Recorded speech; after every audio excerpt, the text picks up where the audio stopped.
ብዙ ጊዜ በህገ ወጥ አሁን ቅድም እንደነገርኳችሁ በህገ ወጥ የሄዱት ናቸው የሞት ፍርድ ማለት እኮ ቀላል አይደለም። በቃ ተወስኖባቸዋል በህገ ወጥ ስለሄዱ ማለት ነው። በህጋዊ መንገድ የሄዱት ግን ህገ ወጥ ነገር ቢያደርጉ እንኳን በሰላም ወደ ሀገራቸው ሪፖርት ይደረጋሉ ወይ ደግሞ ይባረራሉ እንጂ እንደዚህ አይነት ፍርድ ቤት ቀርበው ተወስኖባቸው የሚፈረድባቸው አይደሉም በህጋዊ የሚሄዱት ማለት ነው። በተለይ ደግሞ የካ ክፍለ ከተማ ለዚህ በጣም ተጋላጭ የሆነበትና ለዚህ ምክንያቱ ደግሞ የሀገራችን ትልቁ መናኸሪያ የሚገኝበት ላምበረት የሚባለው ከተለያዩ የሀገራችን ክፍሎች ወጣቶች ወደዚህ ማይግሬት የሚያደርጉበት በየጊዜው ስልጠና እንሰጣለን፣ ግንዛቤው ይኖራቸዋል። ነገር ግን በቃ የሆነ ይሁን እድሌን አላጣም በሚል የሚወጡ ጓደኞቻችን የሚወጡ ሴት እህቶቻችን አሉ። በሚድል ኢስት የተለያዩ አገራት ውስጥ እንደምታውቁት በአረብ ሀገር ሴቶች እህቶቻችን ከሴቶች በማይተናነስ ደግሞ ወንዶች ወንድሞቻችንም በከፍተኛ ችግርና ስቃይ ውስጥ ይገኛሉ።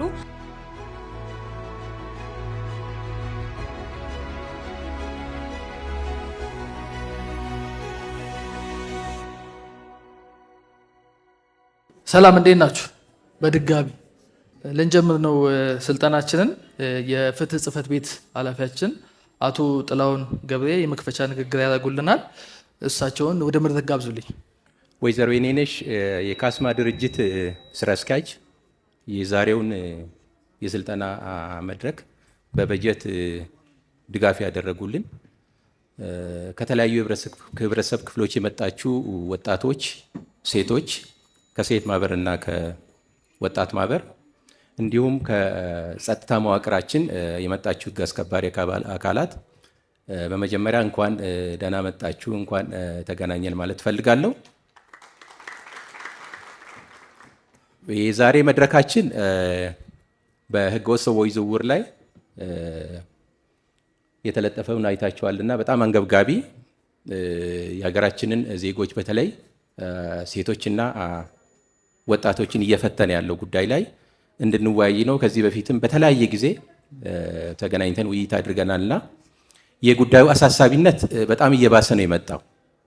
ህገወጥ ሰዎች ዝውውር ስንል እንዲሁ በየጊዜው እንነጋገርበታለን እንጂ በአሁኑ ሰዓት ባህሪውን ቀይሮ በፊት እኛ ከምናውቀው መረጃ ካለን ባህሪውን ቀይሮ በኋላ በውይይቱ ላይ በተለይ ህግ አስከባሪ አካላት ሊያነሱ ይችላሉና ከተለመደው ውጪ ቴክኖሎጂን በመጠቀም በተለያየ መንገድ ዜጎቻችን ትልቅ አደጋ እየደረሰባቸው ነው።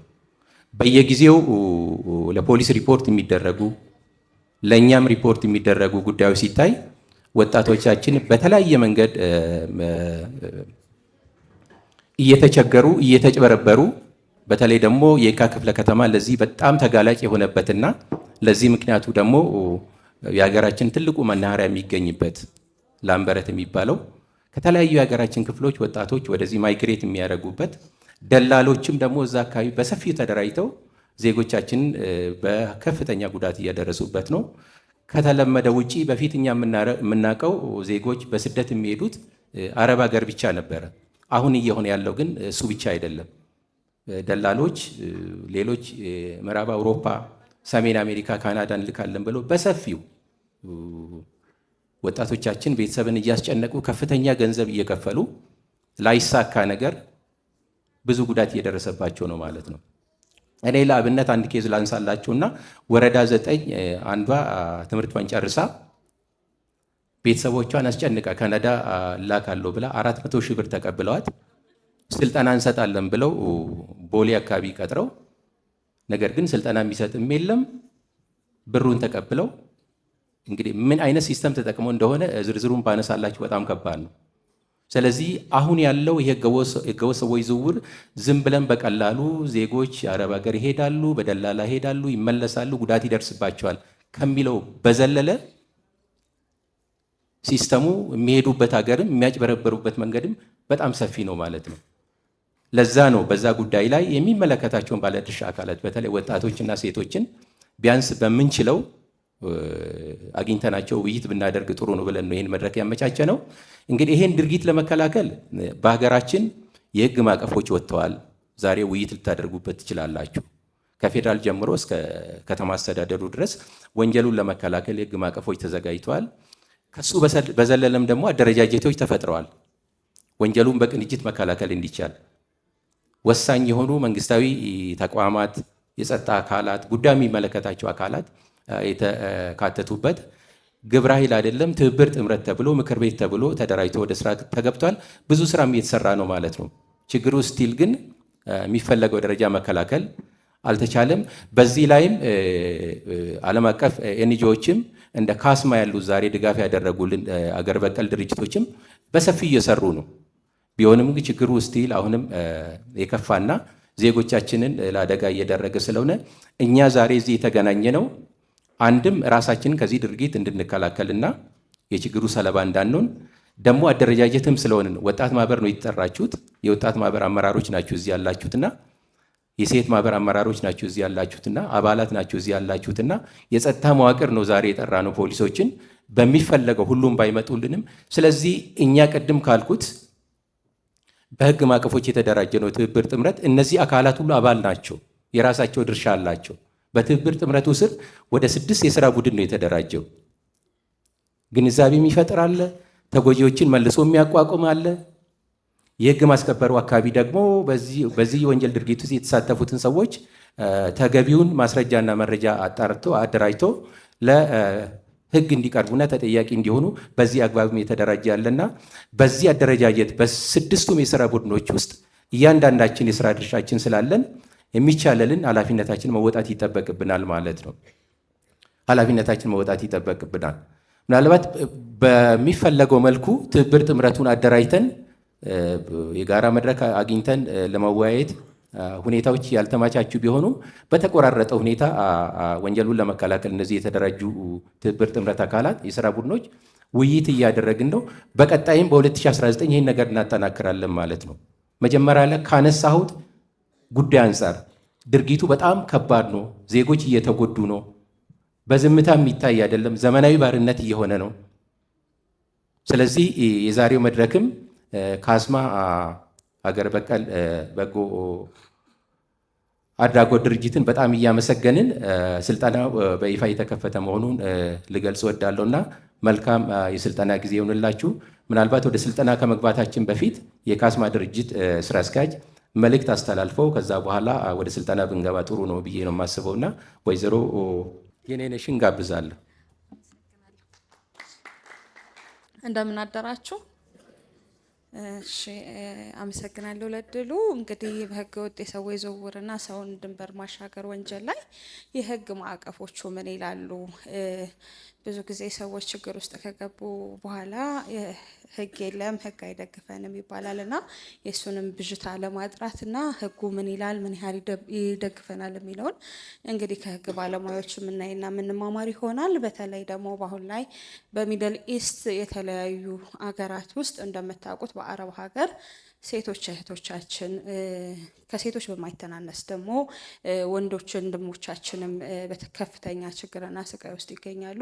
በተለይ በዚህ ጊዜ ደግሞ በጦርነት በችግር ውስጥ ምን ያህል ለመመለስና ወደ ሀገራቸው ለማግባት ችግር እንደሆነ ታውቃላችሁ። በተለይ ደግሞ ክፍት በሆኑ በድንበሮች አካባቢ የተሟላ ሰነድና ምንም አይነት መረጃ ሳይኖራቸው ድንበር አቋርጠው ወደ ተለያዩ ሀገራት ይሄዳሉ። እዛ በሚያዙበትና በሚታሰሩበት ጊዜ ምንም አይነት መረጃ ስለማይኖራቸው ፓስፖርት፣ የተለያዩ ነገሮች ስለማይኖራቸው ለማምጣትም ችግር የሆነበት መልሶ ከመጡም በኋላ ደግሞ ወደ አካባቢያቸው ሄዶ ለማቋቋምም በጣም ችግር የሆነበትና በማስ በሚባል ደረጃ ወደ ኢትዮጵያ ብዙ ፍልሰተኞች ይመለሳሉ። ስለዚህ እሱ ላይ በደንብ የምንማማር ይሆናል። በተለይ ደግሞ አሁን ላይ ወደ ላኦስ፣ ማይናማር፣ ታይላንድ አካባቢ በስካመርነት የተማሩ ወጣቶች ኢንጂነሮች፣ ትልልቅ ተምረዋል ብለን የምናስባቸው ሰዎች እየተታለሉና እየተጭበረበሩ እነሱም ችግር ውስጥና በተለይ በጣም አሳሳቢ የሆነ የስካመር የሳይበር ጥቃት ውስጥ እየተሳተፉ ትልቅ ችግር እየደረሰባቸው እንደሆነ ይታወቃል። እሱም ላይ እንግዲህ መላኩ የሚለን ነገር ይኖራል። ከዛ በተጨማሪ ደግሞ አቶ ጥላሁንም እንደገለጹት ወደ አሜሪካ ወደ ካናዳ በስኮላርሽፕ በትምህርት እድል እየተባሉ ወጣት ልጆችን በማጭበርበር በማታለል በጣም ገንዘብ የሚወሰድበት የመንግስትንም የሚኒስቴር መስሪያ ቤቶች ደብዳቤ በመለጠፍ እውነት በማስመሰል በጣም ከፍተኛ የሶሻል ሚዲያ እና ሚዲያ ላይ ውትወታ እየተደረገ የህገ ወጥ የሰዎች ዝውውር በጣም ችግር ውስጥ ያለንበት ሁኔታ ነው። እንግዲህ እንደሚታወቀው ካስማ በጎ አድራጎት ድርጅት በፍልሰት ተመላሾች ሴቶች የተመሰረተና የሚመራ ድርጅት ነው። ስለዚህ እዚህ ላይ የምንሰራው የደረሰብንን ያሳለፍነውን በእኛ ህይወት ውስጥ ያለፈው ነገር በሌሎች እህቶቻችን ወንድሞቻችን ውስጥ እንዳያልፍ እዚህ ላይ በአጽንኦት እንታገላለን። ከመሄዳቸው በፊት መሄድ መብት ነው። ሰው ከቦታ ቦታ መንቀሳቀስ ሰብአዊ መብቱ ነው። ሲሄድ ግን መረጃ በተሟላ ሁኔታ ደህንነቱ በተጠበቀ ሁኔታ ጉዞ እንዲያደርግ እንመክራለን። ነገር ግን ተመልሶ ወደ ሀገር ውስጥ ከመጣ በኋላ ግን ራሱን አቋቁሞ በኢኮኖሚ በተለያየ ስልጠና ታግዞ ደግሞ ስራ እንዲሰራ እንፈልጋለን። ስለዚህ ካስማ በጎ አድራጎት ድርጅት እዛ ላይ ጠንክሮ ይሰራል። በዚህ አጋጣሚ ይህንን መድረክ ላመቻቻችሁልን በጣም እናመሰግናለን። ከዚህም በኋላ አብረን እንሰራለን እላለሁኝ። ስለተሰጠኝ እድል በጣም አመሰግናለሁ። መድረኩን ወደ አቶ መላኩ መልሳለሁ። እናመሰግናለን። አይኦኤም የተባለ ድርጅት ጥናት ያደርጋል። በዛ መሰረት በየጊዜው ከፍተኛ ቁጥር ያላቸው ኢትዮጵያውያን በተለያየ መንገድ በአራቱም አቅጣጫ በተለያየ መንገድ እንደምታዩት ከሀገር ይወጣሉ ማለት ነው። ሲወጡ እንግዲህ እንዲህ በካርታ ሲታይ ቀላል ይመስላል። በዛ ውስጥ የሚያሳልፉት እንግልት፣ በዛ ውስጥ የሚያሳልፉት ስቃይ አካላቸው ይወጣል። አካል ሲወጣ ብዙ ጊዜ የምናስበው ኩላሊት ሊሆን ይችላል። በርካታ ነገር ነው የሚወጣው። በርካታ ጉልበታቸው ይበዘበዛል። እንዲሁም ደግሞ አይምሯቸው፣ ሴቶች ይደፈራሉ። አሁን ላይ እንዲያውም ወንዶችም እንደዚህ አይነት ነገር እየደረሰ ይገኛል። ስለዚህ በዚህ በአራቱም በታች በኩል በሞያሌ በኩል የሚወጡ አሉ፣ በላይ በመተማ በኩል በሱዳን አድርገው በሊቢያ አድርገው ብዙ ጊዜ የምንሰማው በተለይ ወደ አውሮፓ የሚወጡ ዜጎች የሚደርስባቸውን እናውቃለን። ከዚህ በፊትም ሊቢያ ላይ የደረሰባቸውን እናውቃለን። በዚህ በሶማሌ በኩል በአፋር በኩል የሚወጡ አሉ እና በዛ ውስጥ ሲወጡ እነዚህ ደላሎች የሚያሳምኗቸው የሚያታልሏቸው በርካታ ነገር ታገኛላቸው በማለት ነው። ዜጎች እንግዲህ ምናልባት አይታወቅም፣ በየጊዜው ስልጠና እንሰጣለን፣ ግንዛቤ ይኖራቸዋል። ነገር ግን በቃ የሆነ ይሁን እድሌን አላጣም በሚል የሚወጡ ጓደኞቻችን የሚወጡ ሴት እህቶቻችን አሉ። በዛ ውስጥ እንግዲህ አካላቸው አይምሯቸው የመጨረሻው ደግሞ ሞት ሁላ ይደርሳል ማለት ነው። እንዲሁም በህገ ወጥ መንገድ ሄደው እንግዲህ ሰሞኑን ዜና ላይ የተመለከታችሁ ነው። ሳውዲ አረቢያ የሞት ፍርዱን ላይ የተፈረደባቸው አሉ። ሰምታችኋል ዜና ሰሞኑ። እንዲሁም የተወሰኑት በዲፕሎማሲ ሰሞኑን የሞት ፍርዳቸውን እየተጠባበቁ ያሉ ዜጎች ወደ ሀገራችን ተመልሰዋል። ነገር ግን ያልተመለሱ የሞት ፍርዳቸውን ሊፈጸምባቸው እየጠበቁ ያሉ አሉ። እነዚህ ዜጎች በህገ ወጥ መንገድ የሄዱ ናቸው። እንግዲህ እዛ ደርሰዋል። እዛ ከደረሱ በኋላ ደብተር ፓስፖርት የላቸውም፣ ህጋዊ ወረቀት የላቸውም። ከተያዙ በኋላ እንግዲህ ሳውዲ አረቢያ በዚህ ጉዳይ ከፍተኛ እርምጃ እየወሰደች ትገኛለች። እንግዲህ ወደ ተለያዩ ሀገሮች ነው የሚወጡት በህገ ወጥ መልኩ የኛ ሀገር ዜጎች ወንዶችም ሴቶችም። እዚህ ላይ የተጠቀሱት ሀገሮች ወደ ሱዳን፣ ኩዌት፣ ከኢትዮጵያ ውጭ ይሁን እንጂ ኢትዮጵያውያኖች የሌሉበት ቦታ የለም ነው የሚባለው እና ሲወጡ ደግሞ በህገ ወጥ መልኩ ነው የሚደርስባቸው ነገር ቅድም እንደገለጽኩት ነው። እንግዲህ ብዙ ጊዜ ሲሄዱ በጀልባ የሚሄዱ አሉ። በተለይ በዚህ በሱዳን አድርገው በሊቢያ አድርገው የሜዲትራኒያን ሀይቅ በየቀኑ 14 ሰው ይሞታል ይላል ጥናቱ። በየቀኑ እዛ ሀይቅ ውስጥ 14 ሰው ይሞታል። አሁን እንደዚህ ስልጠና እየወሰደን እዛ 14 ሰው ይሞታል ማለት ነው። ስለዚህ በዛ አድርገው ወደ ጣሊያን የሚሻገሩ አሉ። ብዙ ጊዜ ያ መንገድ ደግሞ ጀልባ ነው የሚጠቀሙት። ያ ጀልባ 20 ሰው የሚጭን ነው የሚሆነው 20 ሰው የሚችል ነው የሚሆነው። ነገር ግን እነዛ ደላሎች ለገንዘብ ሲሉ 80 ሰው 120 ሰው ነው የሚጭነው። የዛኔ ምን ይሆናል? ያ ጀልባ ይሰምጣል ማለት ነው። ስለዚህ በዚህ መልኩ ሰምጠው እዛ የቀሩ ዜጎች አሉ ማለት ነው። በየጊዜው ዜና ሲሰራ ትሰማላችሁ። ይሄ ሪል የተወሰደ ከተለያዩ ዓለም አቀፍ ድርጅቶች በሪል የተወሰደ ፎቶ ነው። ሪል ዜጎች እዛ ሲሰምጡ የሚያሳይ ማለት ነው። እንግዲህ እዛ አስክሬናቸውም አይገኝም። ወደ ተለያየ አገር በዚህ መልኩ ሲሄዱ ሰምጠው ይቀራሉ፣ እንደወጡ ይቀራሉ ማለት ነው። እንግዲህ ይሄንን ካለን ምናልባት ዜጎች በዚህ ልክ አስከፊ የሆነውን ስደት ለምን ይመርጣሉ? ማለት በህይወትና በመኖር መካከል ነው አሁን ምርጫው። ከሄዱ በህገ ወጥ መልኩ ከሄዱ ያለው አማራጭ አካላቸው ይጎላል፣ ይሞታሉ፣ አይምሯቸውም ይጎዳል። መጥተውም እዚህ ብዙዎቹ አይምሯቸው ትክክል አይደለም። ነገር ግን ይህንን ነገር ለምንድን ነው የሚመርጡት? ብዙ ምክንያቶች ይኖራሉ። ኢኮኖሚያዊ ምክንያቶች ይኖራሉ፣ ማህበራዊ ምክንያቶች ይኖራሉ። ከዚህ በፊት የተነጋገርናቸው ምክንያቶች አሉ ከኔ ጋር። ምናልባት የተለየ ምክንያት አለ ወይ? ምናልባት አንዱ ለሰው እድል ልሰጠው እችላለሁ። ምን አይነት ምክንያት ነው? አስከፊውን ከሀገር መውጣት መብት ነው ብያለሁ። ከሀገር ወጥቶ ማንኛውም ሰው እንዲያውም ለሀገራችንም ለውጭ ምንዛሬው ይጠቅማል። ከሀገር ወጥቶ እንዲያውም ሀገራችን ከ7 ሀገራት ጋር ተፈራርማለች። የተፈራረመችውም በህጋዊ መልኩ ዜጎች ተልከው በህጋዊ መልኩ ይሄዳሉ። ዜጎች ተልከው የውጭ ምንዛሬ ወደ ሀገር እንዲያስገቡ ነው በህጋዊ መልኩ። ነገር ግን ይሄንን ህገ ወጡን መንገድ ለምን ይመርጣሉ ዜጎች? ኤጀንሲዎች ጋርም ያለ ችግር አለ። እንዲሁም ደግሞ ሰው ልጅ ምቹ የሆነ የስራ ወይ ደግሞ ክፍያ ይፈልጋል። ነገር ግን እነዚህን ምቹ የሆነ ክፍያና ምቹ የሆነ ኑሮ ሲፈለግ በምን መልኩ ነው የሚሄደው የሚለውን ነገር መታሰብ አለበት። ያው ህይወትን ቁማር አስይዞ በህገ ወጥ መልኩ መሄድ ነው የሚሻለው ወይስ ጠብቆና ጊዜ ሰጥቶ በህጋዊ መልኩ ህጋዊ ከለላ ተሰጥቶት መሄድ ነው የሚሻለው የሚለውን ማገናዘብ ያስፈልጋል። ምክንያቱም ብዙ ጊዜ በህገ ወጥ አሁን ቅድም እንደነገርኳችሁ በህገ ወጥ የሄዱት ናቸው የሞት ፍርድ። የሞት ፍርድ ማለት እኮ ቀላል አይደለም። በቃ ተወስኖባቸዋል በህገ ወጥ ስለሄዱ ማለት ነው። በህጋዊ መንገድ የሄዱት ግን ህገ ወጥ ነገር ቢያደርጉ እንኳን በሰላም ወደ ሀገራቸው ሪፖርት ይደረጋሉ ወይ ደግሞ ይባረራሉ እንጂ እንደዚህ አይነት ፍርድ ቤት ቀርበው ተወስኖባቸው የሚፈረድባቸው አይደሉም በህጋዊ የሚሄዱት ማለት ነው። ስለዚህ መታሰብ ያለበት ውጤቱን ነው። ምንጊዜም ቢሆን በህገ ወጥ የሄደ እዛም በሰላም ቢገባ ከዛ በኋላ ሊገጥመው የሚችለው ነገር አያቆምም። ሁሌም በስጋት ነው፣ ሁሌም በፍርሃት ነው የሚኖረው። የፈለገ አሁን ኤጀንሲውን ቢያቆየው ኤጀንሲ ህጋዊ ካልሆነ ኦልሬዲ ህጋዊ የሆኑ ኤጀንሲዎችን ብዙ ጊዜ ከኤጀንሲ ጋር የሚገናኝ ነገር ስናወራ አሁን 1389 የተባለ የተሻሻለ የውጭ ሀገር የስራ ስምሪት አዋጅ አለ። እዛ አዋጅ ላይ ኤጀንሲዎች ምን አይነት ፍቃድ ማውጣት አለባቸው፣ ፍቃዱ ውስጥ ከማን ነው መውሰድ ያለባቸው የሚል ነገር አለ። ብዙ ጊዜ እኛም ስንመለከት ስንሰማ ከንግድ ቢሮ የንግድ ፍቃድ ይወስዱና ይለጥፋሉ። ከዛ በኋላ ወደ ውጭ ሀገር መላክ እንችላለን። ይሄ ንግድ ነው። ትክክለኛ ኤጀንሲ የሚወስደው ፍቃድ ከስራና ክህሎት ነው።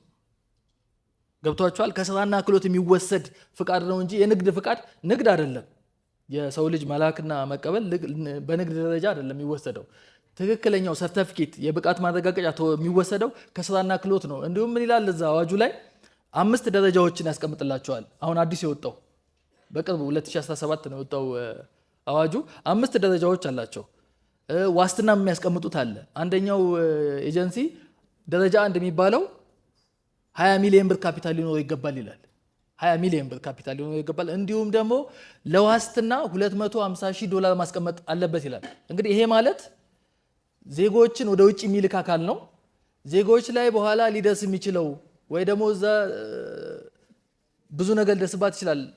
ልትጎዳ ልትታመም ትችላለች። ያንን ተከትሎ ሊመጣ የሚችለውን ነገር እንዲከፍል በዝግ አካውንት $250,000 ማስቀመጥ አለበት ደረጃ 1 ይላል። ደረጃ 5 ደግሞ ወደ 5 ሚሊዮን ነው። እስከ ባለሳሳት እስከ 10,000 ወይ ደግሞ እስከ $50,000 ማስቀመጥ አለበት ይላል። በዚህ ልክ ነው ጥበቃ የተደረገው። ምን ሲሆን ህጋዊ መንገድ ስንከተል ማለት ነው። ስለዚህ ማድረግ ያለብን በኤጀንሲ አንድ ኤጀንሲ ስንሄድ ያ ኤጀንሲ ፍቃድ አለው ወይ? የመጀመሪያው ጥያቄ ፍቃድ አለው ወይ ነው። አይ ፍቃድ አለው የሚል ነገር ካየን ስራና ክህሎት ላይ ሰርቲፋይድ የሆነ ነገር ከተመለከትን ከዛ በኋላ ምንድነው የምናደርገው? ይህ ፍቃድ አክቲቭ ነው ወይ? በየጊዜው ይታደሳል። ይህ ፍቃድ በየጊዜው ስራና ክህሎት ሚኒስቴር ሄዶ ክትትል ያደርጋል። የማያሟሉትን ይሰርዛል። ፍቃድ ብቻ ሰጥቶ ቁጭ አይልም። ስለዚህ ይሄ አክቲቭ ነው ወይ አልተሰረዘም ወይ የሚለውን ደግሞ ታጣራላችሁ። ካጣራችሁ በኋላ አይ ፍቃድ አለው አልተሰረዘም፣ ስለዚህ መጠቀም እችላለሁ የሚለው ደረጃ ላይ ስደርሱ እኔ ወደ መሄድበት ሀገር ደግሞ ፍቃድ አለው ወይ የሚለው ደግሞ ሶስተኛ ይመጣል። ሁሉም ኤጀንሲዎች ሁሉም ሀገር መላክ አይችሉም። የተደማመጥ ነው። ሁሉም ኤጀንሲ አንድ ኤጀንሲ አሁን ወደ ውጭ ሀገር ስራና ሰራተኛ አገናኝ ነው ብሎ ከተለጠፈ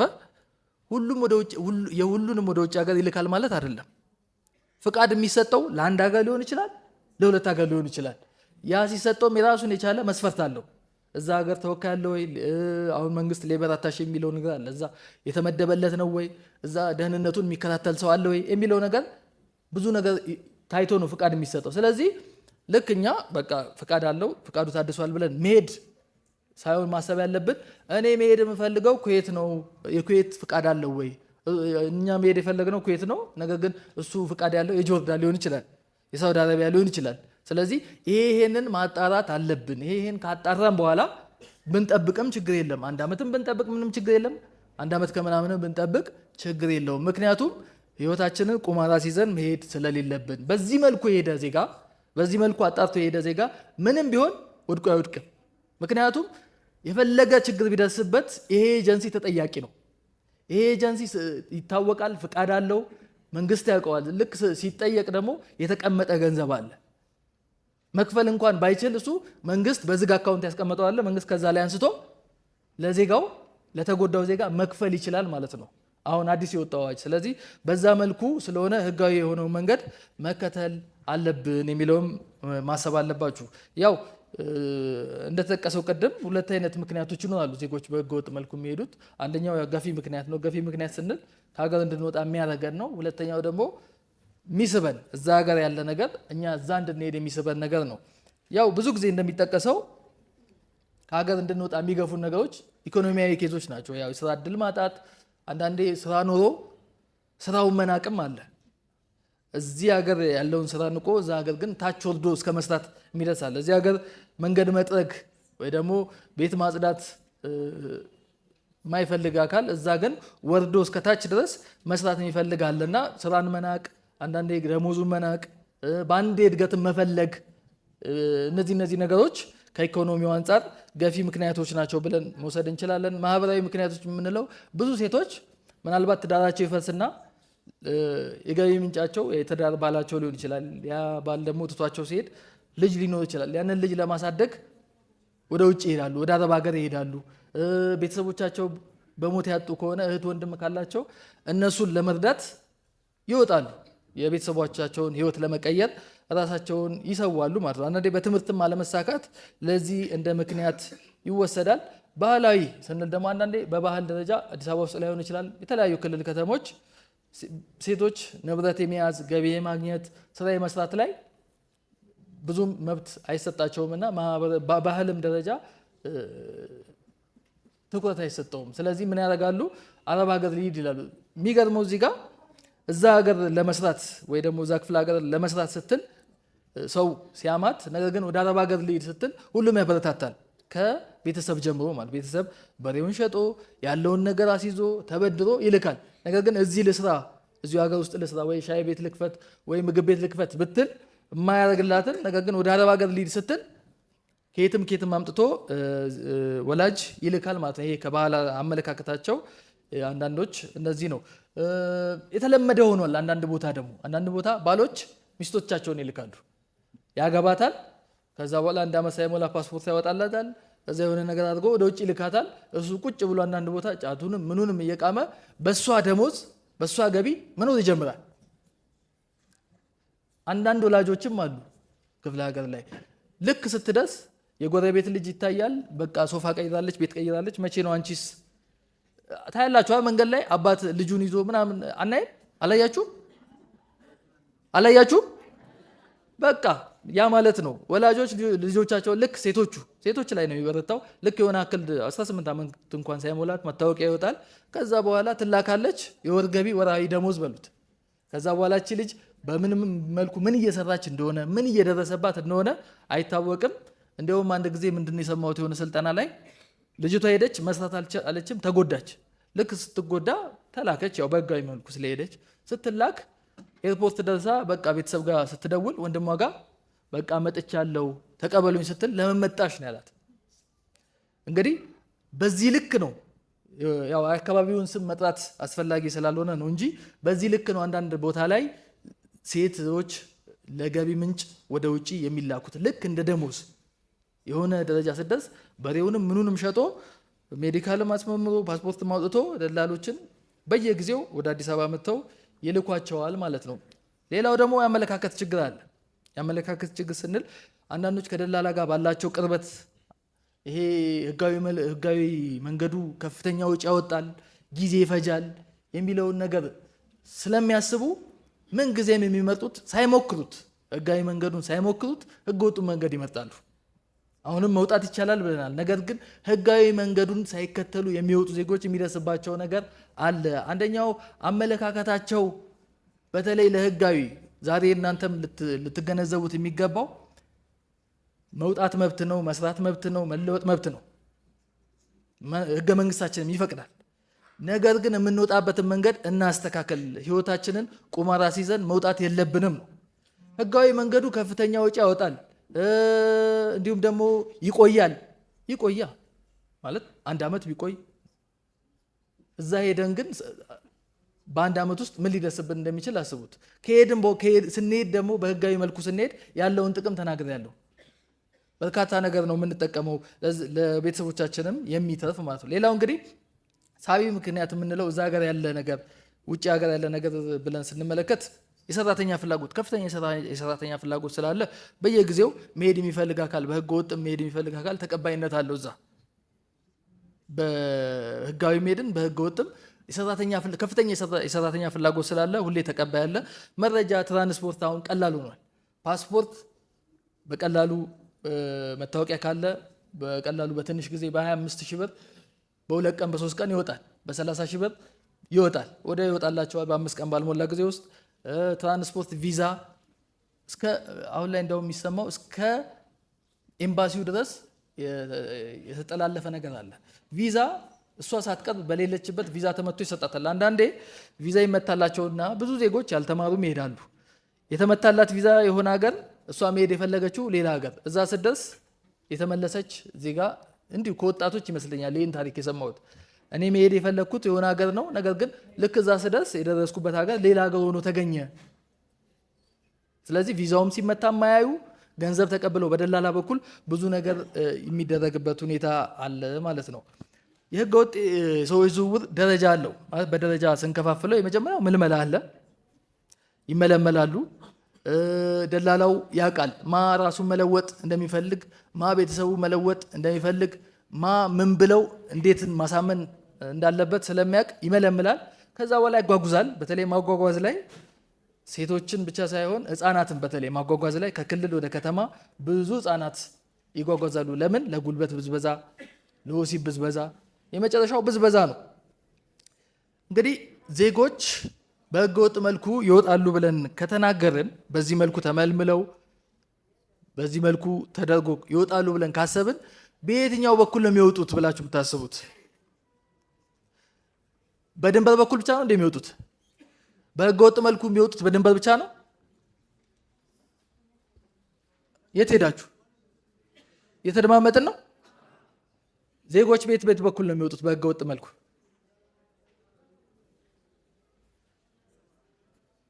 ቤት በኩል ነው የሚወጡት? አይ እጅ እያወጣችሁ እንጂ እንዴ! ቤት በኩል ነው የሚወጡት ዜጎች በህገወጥ? አይወጡም እንዴ ዜጎች በህገወጥ መልኩ? እንዴ ከኔ ጋር አይደላችሁ? እሺ በመተማ በኩል በላይ በመተማ በሱዳን አድርገው ይወጣሉ። አንድ ሌላስ? እሺ በአፋር በኩል ሌላስ? እሺ ሊቢያ ያው በመተማ በኩል በሱዳን አድርገው ሊቢያ ይወጣሉ። በኢትዮጵያ ድንበር በሞያሌ በኬንያ በኩል በኮምቦልቻ ማለት ቤት በኩል ነው የሚወጡት። በደሴ አድርገው ይወጣሉ። መውጫውን በደንብ ነው የምታውቁት። እሺ በሶማሌ በኩል በዚህ በቦሳሶ በኩል ምናምን ይወጣል። በቤት በኩል አልሽ በቶጎ ጫሌ በኩል ይወጣል። እሺ በጅቡቲ በኩል ይወጣል።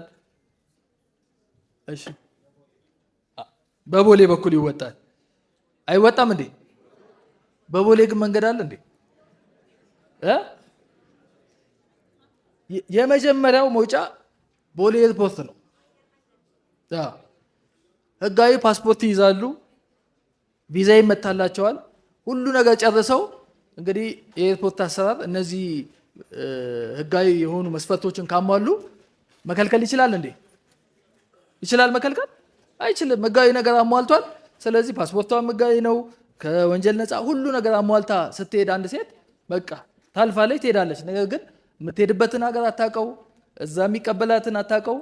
በዛ በኩል በህገ ወጥ መልኩ ሰዎች ይሄዳሉ የሚለውን መገንዘብ ያስፈልጋል። ስለዚህ አንዱ መንገድ በቦሌ ኤርፖርት በኩል የሚሄዱ ዜጎች ናቸው ማለት ነው። ምክንያቱም አንዳንዴ የኳታር ይመተላትና እሷ ፊሊፒንስ ትሄዳለች። ፊሊፒንስ አልኩኝ ወደ ጆርዳን ትሄዳለች። የዛኔ እዛ የሚቀበላት አካል የለም፣ የሚያሰራት አካል የለም። ወዲያው ፓስፖርቷ ይቀማል።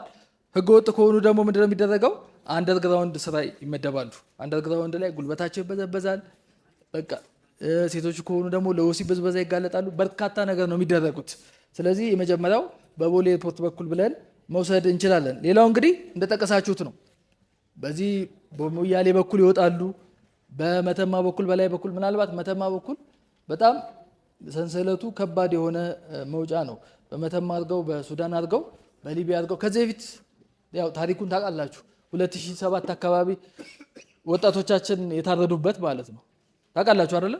በዚህ መውጫ በኩል ወደ አውሮፓ ለማቋረጥ ነው በአይኤስአይኤስ የታረዱት። ስለዚህ አንድ መጥፎ መውጫ የሚባለው በዛ በኩል በሜዲትራኒያ ሐይቅ አድርገው አውሮፓ ለመግባት ነበር ሀሳባቸው። ስለዚህ አልሆነም። ይሄ መንገድ ከፍተኛ እንግልት፣ ችግር በየጊዜውም ሊቢያ ላይ ታግተው ዜጎቻችን ይለመንላቸዋል አይደለ? ይለመናል አይደለ? በየጊዜው ይታገታሉ። ይሄ በመተማ መውጫው በኩል ነው። በሶማሌ በዚህ በጅጅጋ በኩል ይወጣል። በሚሌ በአፋር በኩል ይወጣል። በቤንሻንጉል በኩል ይወጣል። እንግዲህ ብዙ መውጫ ነው ያለው። መውጫውን ስነግራችሁ ውጡ እየተባለ ሳይሆን በዚህ በኩል የሚወጡ ዜጎች ከፍተኛ እንግልት፣ ከፍተኛ ችግር ይደርስባቸዋል። ከግምት አስገቡ። ነገ አንድ ደላላ መጥቶ በዚህ በኩል ብትወጣ ችግር የለውም፣ በዚህ በኩል ድንበሩ ቀላል ነው ማለፍ ትችላለህ ሲልህ ከፍተኛ እንግልትና ችግር፣ ሞት እንደሚደርስ መገንዘብ እንድትችሉ ነው ይሄ ነገር የመጣው። ወደ ደቡብ አፍሪካ የሚሄዱ ዜጎቻችን ደግሞ አሉ። በታች በኩል እንግዲህ ወደ ደቡብ አፍሪካ በተለይ ደግሞ ከከምባታ ከሀዲያ አካባቢ በርካታ ዜጎች ወደ ደቡብ አፍሪካ ይሄዳሉ። አሁን ደቡብ አፍሪካ ላይ ምን እየተደረገ ነው? ደቡብ አፍሪካ ላይ እየተገደሉ ነው አይደለ? ለምንድን ነው የሚገደሉት? ምን እያሉ ነው ደቡብ አፍሪካዎች? ከሀገራችን ውጡ፣ እናንተ መጤዎች ከሀገራችን ውጡ። እስከ መቼ ነው? አሁን ገደብ አስቀምጠዋል። መቼ ነው ገደቡ የሚያልቀው? መቼ? ሰኔ 30። ስንት ቀን ቀረው ማለት ነው? አስቡት እንግዲህ። አዎ 19 ነው ዛሬ፣ 11 ቀን የቀረው ማለት ነው። ስለዚህ ውጡ እያሉ ነው። ከውጭ ሀገር የመጣችሁ ዜጎች መጤዎች ውጡ። ኢትዮጵያውያን ደግሞ በርካታ ኢትዮጵያውያን አሉ። በተለይ ከሀዲያ ከግንባታ አካባቢ ያሉ ዜጎቻችን አብዛኛው እዛ ናቸው ማለት ይቻላል። እዛ ሲሄዱ በህገወጥ መልኩ ነው የሚሄዱት። እዛ ከሄዱ በኋላ ደግሞ አሁን ሞትም እንግልትም እየደረሰባቸው ነው። አሁን ላይ በደንብ ተሰማ እንጂ በተለይ የደቡብ አፍሪካው በየጊዜው እኮ ዜጎቻችን ይሞታሉ። ደቡብ አፍሪካ ላይ እዛ ያው እንደ አፍሪካን አይደለም አብዛኛው እንትናቸው ይሄ ጋንግ የሚባል ማፊያ የሚባል እኛ ሀገር ላይ ወርቅ እንደዚህ በደንብ 4 ኪሎ ብትሄዱ ወርቅ እንደ ልብ ነው አይደለም የሚሸጠው ተከፍቶ። እዛ ሀገር ላይ እንደዛ አይሸጥም። ብዙ ስርቆቶች የሚካሄድበት ነው እና በየጊዜው ቪዲዮ ይወጣል። ካያችሁ ዜጎች በተኩስ ይገደላሉ። ኢትዮጵያውያኖች ተተኩሶ ይገደላሉ። ስለዚህ በዛም በኩል የሚወጡ ዜጎች ከፍተኛ እንግልት ይደርስባቸዋል። ደቡብ አፍሪካ ብትሄድ ህይወት ይቀየራል ብሎ ቢመጣ አንድ ደላላ መከራ ሊያሳይ ነው፣ መቀበል የለብህም የሚለውን እንድታውቁት ነው። በዚህ በቦሳሶ በኩልም የሚኬድ መንገድ አለ። በቦሳሶ ማለት በዚህ በየመን አድርገው ወደ ሳውዲ አረቢያ ለመግባት በዚህም የባህር መንገድ የባህር ጉዞ አለው። በርካታ ዜጎች ይሞታሉ። በዚህ በቦሳሶ በኩል ምናልባት የሆነ ስልጠና ላይ ፍትህ ቢሮ ሲሰጥ በአካል ሄደው አይተውታል። በአካል ሄደው ሲያዩት ምንድነው ያሉት? ድንበሩ በጣም ቀላል ነው። በገመድ ነው፣ እንደዚህ በገመድ ነው። ገመዱን ለማለፍ የተወሰነ ብር ይከፈላል። ከዛ በኋላ በየመን በዚህ በባህሩ ተደርጎ ማለፍ ነው ማለት ነው። ስለዚህ በዛ ውስጥ ግን እንዲህ እንደምንለው ወይ ደግሞ እዚህ ካርታ ላይ እንደምናየው ቀላል አይደለም። በተለይ ደግሞ የመን ላይ ቅርብ ጊዜም ጦርነትም አለ። እነዚህ ሃይቲ ምናምን የሚባሉ እንትኖች አሉ፣ ወታደሮች አሉ። እነሱ ያግቷቸዋል። ሲያግቷቸው ምንድነው የሚያደርጉት? የኩላሊታቸውን ብቻ የሰው ልጅ ሊጠቅም የሚችለውን ነገር አውጥተው በመሸጥ ነው እነሱ መሳሪያዎቻቸውን፣ ሌሎች ነገሮቻቸውን የሚያሟሉት። የሚሄዱ ዜጎች ከፍተኛ እንግልትና ሞት ይደርስባቸዋል። በዚህ በኩልም የሚነሳ ነገር ካለ መቀበል አያስፈልግም። ብዙ ጊዜ ደላሎች የሚያደርጉት በዚህ በኩል ቀላል ነው፣ በዚህ በኩል ትሄዳለህ፣ ቦሳሶ ትደርሳለህ፣ ከቦሳሶ እንደዚህ አድርገህ በየመን አድርገህ ሳውዲ አረቢያ መግባት ነው። እንዲህ ነው የሚያወሩት። ቀላል አድርገው ነው የሚናገሩት። ነገር ግን ጉዞ ከባድ፣ በዛ ላይ ወታደሮች የተለያዩ እነዚህ ታጣቂዎች የሚይዙበት አካባቢ ነውና ያንን ነገር መቀበል አያስፈልግም። በዚህ በሊቢያ መስመር ቅድም እንደተናገርኩት በመተማ አድርገው በተለይ ይሄ መስመር ወደ አውሮፓ ለመሄድ የሚደረጉ የጉዞ መስመር ነው። እንደዚህ ካርታ ላይ ስንመለከተው ምናልባት በሊቢያ አድርገው አውሮፓ የላይኛውን መሀል ላይ ያለችው ሜዲትራኒያ ሐይቅ ነው። ብዙ ዜጎቻችን የሚያልቁት እዛ ሐይቅ ውስጥ ነው። ቅድም እንደነገርኳችሁ ቅድም አይታችሁታል። ጀልባውን 30 ሰው የሚጭን ጀልባ ላይ እነሱ ክፍያ ስለሚፈልጉ 80 ሰውና 120 ሰው ይጭናሉ። ያው ክፍያው ነው የሚታሰበው። አንዳንዴ ያልከፈለ ሰው ካለ መሀል ላይ ምን ይደረጋል ከሰማችሁ? ወደ ባህሩ ነው የሚጣለው። ጉዞ ከጀመሩ በኋላ ያልከፈለ አካል ወይ ደግሞ የሚረብሽ አካል ካለ ወደ ባህር ይጣላሉ የሚልም መረጃ አለና በዚህ መልኩ ለመውጣት ይሞክራሉ። ነገር ግን ኢቭን ሐይቁ ድረስ ከመድረሳቸው ሜዲትራኒያ ሊቢያ ከመግባታቸው በፊት በዚህ በሱዳን በሊቢያ ሲያቋርጡ የሚደርስባቸው የበረሃ ጉዞ ነው። የበረሃ ጉዞ ላይ ደግሞ ምን ሊደርስ እንደሚችል ምናልባት በአንድም በሌላም መረጃውን ታውቃላችሁ። እና ሱዳን ላይም ምን ይደረጋሉ? አንዳንዴ ሱዳን ደላላ ከያዛቸው በኋላ ትልልቅ ኢሪጌሽን ትልልቅ መስኖ አለ። የአባይ ወንዝ ግብጽ ብቻ አይደለም የተገደበው ወይ ደግሞ መስኖ የሚሰራበት ሱዳንም ላይ አለ። ስለዚህ ትልልቅ እርሻዎች አሉ። የማይከፍሉ ዜጎች ካሉ ምንድነው የሚደረገው? ከነዚህ ጋር መስኖ የሚሰሩ ዜጎች መስኖ የሚደርሱ ባለሀብቶች ጋር ደላሎች ስለሚተዋወቁ በነፃ እዛ ጉልበታቸውን እንዲሰዉ ጉልበታቸውን እንዲገብሩ ይደረጋሉ ማለት ነው። እንግዲህ በዚህ መልኩ ከሄዱ በኋላ ምንድነው የሚደረገው? ጉልበታቸው ነው የሚበዘበዘው የመጨረሻው ማለት ነው። ጉልበት ብዝበዛ ይደርሳል። እንግዲህ ጉልበት ብዝበዛ ስንል የወሲብ ብዝበዛም አለ። የወሲብ ብዝበዛ ስንል በርካታ ነገሮች አሉ በውስጡ። የአካል ስርቆት አለ። እኛ ኦፕሬሽን ተደርጎ ነው ኩላሊት ሊወጣ የሚችለው። ነገር ግን በተለያየ በተራቀቀ መልኩ አብረዋቸው የሚሰሩት እነዚህ ዶክተር የምንላቸው ፕሮፌሽናል የምንላቸው ለዚህ ተግባር ታፍነውም አንዳንዴ ምን አለ የተማሩ ሰው ኃይል ብሎ ማስታወቂያ ይመጣላቸዋል ፌስቡክ ላይ። የተማረ ሰው ኃይል ዶክተሮች ሁላ ሳይቀር ወደ ውጭ ሀገር ይሄዳሉ። በህጋዊ መልኩ ብለው እንደዚህ አይነት ደሞዝ ይከፈላቸዋል ብለው ይወስዷቸዋል ዶክተሮችም የተሻለ ከሀገራችን የተሻለ ገቢ ካለ ብለው ይወጣሉ። ከወጡ በኋላ ምንድነው የሚያደርጓቸው? ያፍኗቸዋል። አንደርግራውንድ ያስገቧቸዋል። ምን አይነት ስራ እንዲሰሩ ያደርጓቸዋል? በህገ ወጥ መልኩ የሚመጡ ዜጎችን የአካል ስርቆት ማን ነው የሚሰራው? ደላላ ይችላል እንዴ? ያበላሸዋል እንጂ አይችልም። ስለዚህ እነዚህ ፕሮፌሽናል የሆኑ ዶክተሮችንም አታለው በመውሰድ በማገት እዛ ውስጥ እንደዚህ አይነት ስራ የአካል ስርቆቱን ስራ እንዲሰሩ ያደርጋሉ ማለት ነው። ስለ ልቦና ጥቃት ይኖራል። የአእምሮ ህመምተኛ በማድረግ እንግዲህ ከጥቅም ውጪ ያደርጓቸዋል። ድብደባም አለ፣ ብዙ ነገር አለ። ይሄ ሪል የተወሰደ እንትን ነው ፉቴጅ ነው ማለት ነው። ስለዚህ ምናልባት እነዚህ ወጣቶች፣ ሴቶች፣ ህፃናት ሲወጡ አገራችን አትጎዳም እንዴ? አገራችን ላይ ሊደርስ የሚችል ነገር የለም? በርካታ ነገር አለ አይደለ? ህገወጥ ሰዎች ዝውውር አገራችን ላይ የሚያደርሰው ተጽዕኖ ምንድን ነው ብላችሁ የምታስቡት? ምን ብላችሁ ታስባላችሁ? የህዝብ ቁጥር ብቻ የሚቀንሰው ምንድን ነው? አገራችን እነዚህ ዜጎች በህገወጥ መልኩ በመውጣታቸው አገራችን የምታጣው ምንድን ነው? እሺ አካል ጉዳት፣ ህይወት ማጣት ዜጋው ላይ ይደርሳል። አካሉ ይጎላል፣ ህይወቱን ያጣል ዜጋው ላይ። አገርስ ኢትዮጵያስ ምንድን ነው የምትጎዳው? አይ በጋራ አይደለም፣ በጋራ አይደለም። እሺ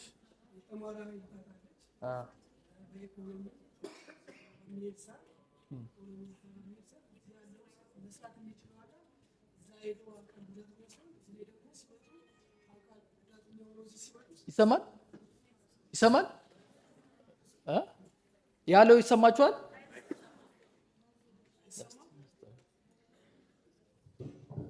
እንግዲህ እስካሁን እንግዲህ ዜጎቻችን ሲወጡ አስከፊነት የሚደርስባቸውን ነገር እያወራን ነው። ከወጡ በኋላ ደግሞ ዜጋው ላይ ብቻ ሳይሆን ሀገራችን ላይ ሊደርስ የሚችል ነገር አለ። ምንድን ነው የሚለውን ነው።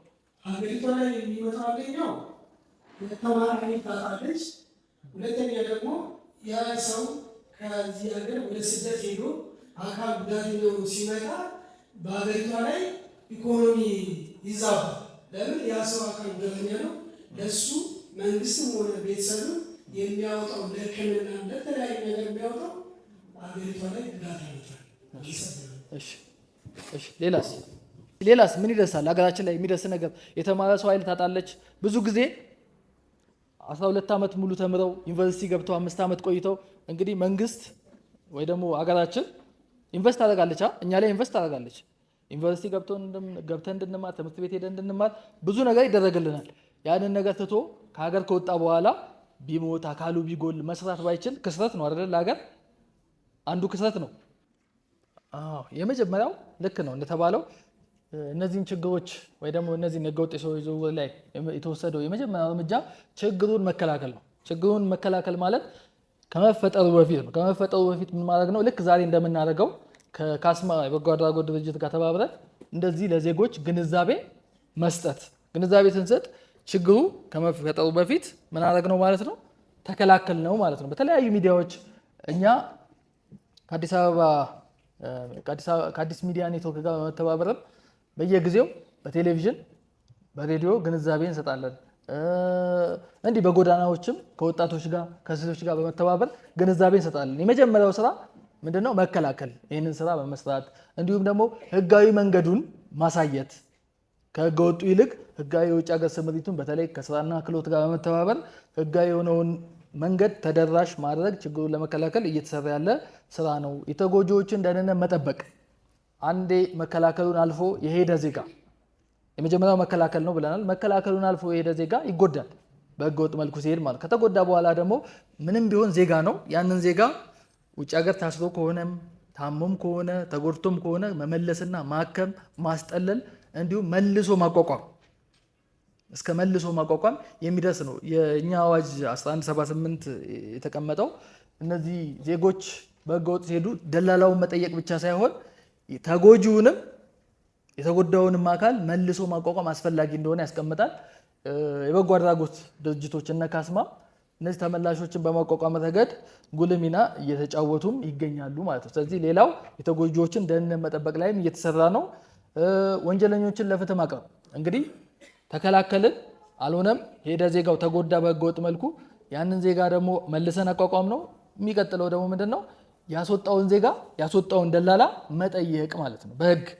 ይህንንም እየተሰራ ያለ ነገር ነው። ለዚህም ደግሞ ህጎች የወጡ ህጎች አሉ። 1178 2012 በጣም ከሌላው ለየት ይሄ ወንጀል ላይ የተሳተፈ አካል እስከ መጨረሻው ቅጣት ያ ማለት እስከ 25 ዓመት ፍርድና እስከ ሞት ቅጣት ድረስ ያስቀመጠ አዋጅ ነው ከሌሎች አዋጅ ለየት የሚያደርገው። ምክንያቱም እንደ ወንጀሉም ክብደት እንደ ወንጀሉም አስከፊነት እስከ ሞት ቅጣት አስቀምጠዋል ማለት ነው። ሌላው ደግሞ ቅንጅታዊ ስራ መስራት። ቅንጅታዊ ስራ ስንል እንግዲህ ይሄ ወንጀል አገር ውስጥ ብቻ የሚፈጸም አይደለም፣ አንድ ሀገር ላይ የሚፈጸም አይደለም አይደል እንዴ? ኬንያም ይሄዳል ብለናል፣ ሱዳንም ይሄዳል ብለናል፣ ጅቡቲም ይሄዳል ብለናል። ስለዚህ ከነዛ ሀገር ጋር በትብብር መስራት፣ በህገወጥ መልኩ የሚያስወጡ ደላሎችን በትብብር ከሀገሮች ጋር ስምምነት በማድረግ መያዝ ያስፈልጋል፣ ለፍርድ ማቅረብ ያስፈልጋል። ክልሎች ከክልሎች ጋር አንድ ላይ መስራት ያስፈልጋል። ምክንያቱም ከክልል ነው መነሻው። መስሪያ ቤቶች፣ አቃቢ ህግ፣ ፍርድ ቤት ዛሬ እንደምናደርገው መንግስታዊ ካልሆኑ ድርጅቶች ጋር ሁሉም ተባብሮ ማቆም ስላለበት ይህንን ስራ በቅንጅት መስራት ያስፈልጋል እና እየተሰራም አለ። እንደዚህ አይነት እርምጃዎችም እየተወሰዱ ይገኛሉ የሚል ነገር አለ።